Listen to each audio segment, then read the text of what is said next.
We can't compromise on the truth. I can compromise on an awful lot of things in my life, whether we have decaffeinated coffee or regular.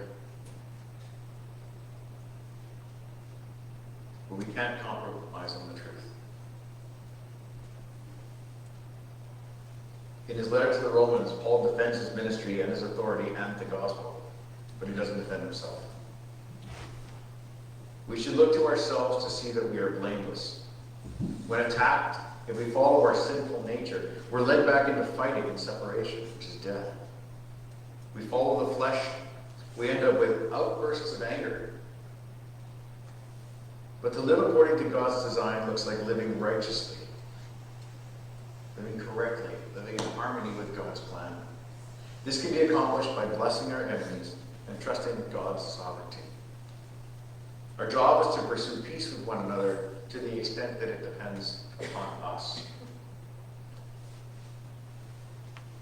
A practical benefit of practicing this approach of blessing those who persecute you is that it frees us from being controlled by others. If we bless those who persecute, we show them that we are free and have joy regardless of what they do to us. In addition to not reacting to provocations, we are to rejoice with those who rejoice. It's the opposite of envy. If others are celebrating, we should celebrate too. But if someone is in mourning, we should sympathize instead of their sorrow. Weep with those who weep. With either emotion we are sharing. In the case of joy, we elevate the person's joy by reciprocating it. And in the case of weeping, we alleviate sorrow when we share the burden of grief with one another.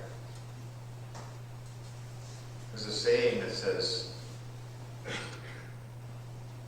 grief diminishes with sharing, but joy multiplies. And it's true. It's very true. The point is, we need to meet people where they are.